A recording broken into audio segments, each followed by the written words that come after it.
सभी को राधे राधे। जय श्री कृष्ण। बहुत लोगों का एक प्रश्न आ रहा है कि भैया राधाष्टमी का व्रत हम लोग कैसे कर सकते हैं। तो भैया यही प्रश्न स्वयं श्री नारद जी ने एक बार ब्रह्मा जी से किया। तो नारद जी श्री ब्रह्मा जी से पूछने लगे कि हे शास्त्रों के ज्ञाता, कृपया करके श्री राधाष्टमी व्रत के विषय में हमको बतलाइए। हे पिताजी, हे महाबुद्धिमान,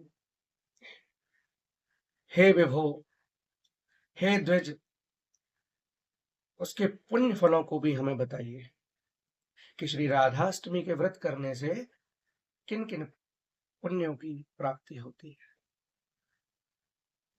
तब श्री ब्रह्मा जी ने उत्तर दिया कि श्री राधाष्टमी व्रत को एकाग्र चित्त होकर सुनिए। संक्षेप से कहता हूं, क्योंकि श्री ठाकुर जी के बिना इसके जो पुण्य फल हैं उसको कहने में कोई समर्थ नहीं है। क्योंकि श्री लाडली जी के विषय में कोई भी कभी भी कुछ कह नहीं सकता है। स्वयं कृष्ण पावे नहीं पा रहा, तो श्री लाडली जी की लीलान को भैया पार कोई ना पा सके। तो पहले इसके जो पुण्य फल हैं, आइए उनको जानते हैं। सबसे पहला, ब्रह्म हत्याधिक, जो करोड़ों ब्रह्म हत्याओं का पाप यदि किसी मनुष्य को लगा हो, उसके पाप एकत्रित हुए हों, तो वह पाप एक श्री राधा अष्टमी के व्रत करने से समाप्त हो जाते हैं। एक बार भी यदि कोई व्यक्ति भक्ति से एकाग्र चित्त होकर श्री लाडली जी के श्री चरणों का ध्यान करके श्री राधाष्टमी व्रत को करता है, उसको जो 1000 एकादशी का व्रत करने से जो पुण्य मिलता है, उससे भी 100 गुना अधिक एकादशी के व्रतों का पुण्य फल प्राप्त होता है। बात आती है दान की। यदि एक सुमेरु पर्वत के समान सोना आप यदि दान करें, उसका जो पुण्य फल प्राप्त होगा उससे भी 100 गुना अधिक फल श्री राधा अष्टमी के व्रत करने से प्राप्त होता है। मनुष्य को जो 1000 कन्यादान करने से जो फल की प्राप्ति होती है, उससे भी 100 गुना अधिक पुण्य फल की प्राप्ति केवल और केवल श्री राधा अष्टमी के व्रत करने से प्राप्त होती है। गंगादिक तीर्थों में जो स्नान करने से पुण्य फल की प्राप्ति होती है, उससे भी 100 गुना अधिक श्री राधाष्टमी के एक व्रत करने से उस पुण्य फल की प्राप्ति होती है। यह कथा हम जो श्रवण कर रहे हैं, यह पद्म पुराण के ब्रह्म खंड के 7वें अध्याय से ली गई है। तो श्री नारद जी बार बार पूछने लगे कि और क्या पुण्य है, कि भैया जो मनुष्य इस व्रत को करता है उसको स्वयं युगल सरकार अपने गौलोक में सेवा करने का सौभाग्य प्रदान करते हैं। अब नारद जी पूछने लगे कि महाराज, किसने इस व्रत को किया है? क्या प्राचीन काल में कभी किसी ने इस व्रत को किया है? क्या इसका पुण्य फल ऐसा किसी को कभी प्राप्त हुआ है? तो भाई ब्रह्मा जी कहने लगे कि हाँ, एक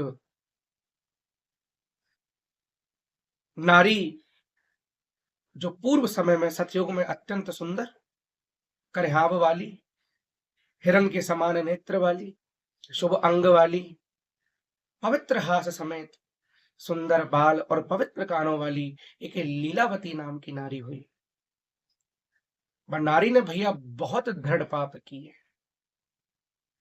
एक समय में धन की आकांक्षा युक्त है कि वह अपने स्थान से निकल के नगर में गई, तो वहां पर बहुत से जो जानने वाले मनुष्य हैं, वहां पर एक व्रत का अनुष्ठान उस नगर में चल रहा था। अब वहां जाके उस व्रत के विषय में वो पूछने लगी, भैया ये कहा है रहे हो?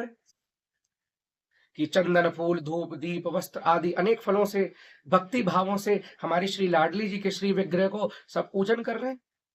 कोई गा रहे है, कोई नाच रहे है, कोई उत्तम स्रोत्रन को पढ़ रहे हो है, कोई ताल बंसी मृदंग आदि आनंद ते बजा रहे हो है। तो भैया वो जो लीलावती है वो वहां पर प्रश्न करने लगी, पूछने लगी कि इतना कौतूहल और इतना नम्रता पूर्वक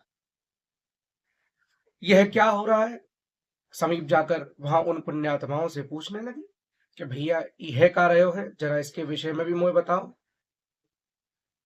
तो वहां पर जो इस व्रत को कर रहे थे उन्होंने श्री राधाष्टमी के व्रत के विषय में लीलावती को वो लोग बताने लगे कि हम लोग जिस व्रत को कर रहे हैं उससे गौ मारने से उत्पन्न पाप, चोरी से उत्पन्न पाप, ब्राह्मण के मारने से उत्पन्न, पराई स्त्री के चुराने से उत्पन्न पाप, गुरु जी की स्त्री से भोग करने से उत्पन्न पाप, विश्वासघात और स्त्री हत्या से उत्पन्न पाप, ये सब शुक्ल पक्ष की अष्टमी करने वाले मनुष्य के शीघ्र ही नाश हो जाते हैं।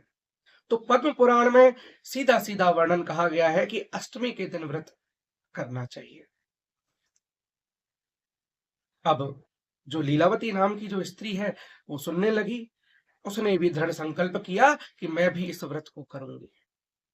अब भैया ऐसो व्रत को संकल्प लेके वो जैसे ही चलने लगी, वह उत्तम व्रत निर्मल होकर वह भाग्य से जब उसने यह व्रत किया और व्रत करके जब वहां से जाने लगी तो एक सांप ने उसको डस लिया और उसकी वहीं पर मृत्यु हो गई।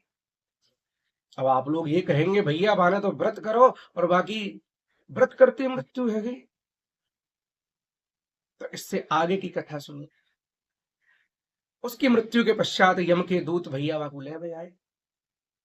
यमराज ने वहां पर अपने जब दूत भेजे तो वहीं पर गौलोक से श्री युगल सरकार के जो पार्षद हैं वो उस लीलावती नाम की स्त्री को लेने के लिए रथ को लेकर वहां पर आए। सुवर्ण में राजहंसों से युक्त शुभ विमान, शीघ्रता युक्त स्वयं श्री ठाकुर जी किशोरी जी के जो दूत हैं, जो यम का फंद है उसको काटकर लीलावती को गौलोक ले जाने लगे। वहां पर व्रत के प्रसाद से ये जो लीलावती है उसको गौलोक में श्री लाडली जी का और श्री ठाकुर जी का नित्य लीला में उपस्थित रहने, नित्य लीला में सेवा करने का सौभाग्य प्राप्त हुआ। तो भैया जैसा कि हम सभी जाने कि बड़े बड़े पाप करे थे नरक में गति ना होए। ऐसा कहते हैं कि राधाष्टमी का जो व्रत नहीं करता है उसको सैकड़ों करोड़ों कल्पों में भी नरक से निष्कृति नहीं होती। जो स्त्रियां इस राधाष्टमी व्रत को नहीं करती हैं, जो सब पापों का नाश करने वाला है, शुभ फल को देने वाला है, वे अंत समय में यमपुरी में जाकर बहुत काल तक नरक में गिरती हैं। कदाचित पृथ्वी में जन्म लेकर वह विधवा हो जाती है। तो हम लोगों ने सतयुग की एक कथा श्री राधाष्टमी व्रत के विषय में जानी। उसमें कथा में स्वयं प्रकट हो रहा है कि अष्टमी तिथि के दिन व्रत रहना चाहिए। अब सोशल मीडिया पर बहुत ज्यादा एक चीज वायरल हो रही है कि सप्तमी को व्रत रहिए और अष्टमी को श्री लाडली जी का जब अभिषेक होता है उस समय आप लोग अपना व्रत का पालन कर सकते हैं। यदि शास्त्र संगत चले तो अष्टमी के दिन ही यह व्रत होता है। पद्म पुराण के ब्रह्म खंड में 7वें अध्याय में श्री राधा अष्टमी व्रत की पूरी कथा वहां पर बताई गई है। स्वयं ब्रह्मा जी ने स्वयं नारद जी से कही है। यदि शास्त्र अनुसार चलें तो अष्टमी तिथि को आप लोग व्रत रहें। यदि आप लोग सोशल मीडिया वालों के हिसाब से चलें तो सप्तमी तिथि को रहिए और अष्टमी तिथि को आप लोग जैसे वो कह रहे हैं वैसे आप लोग कीजिए।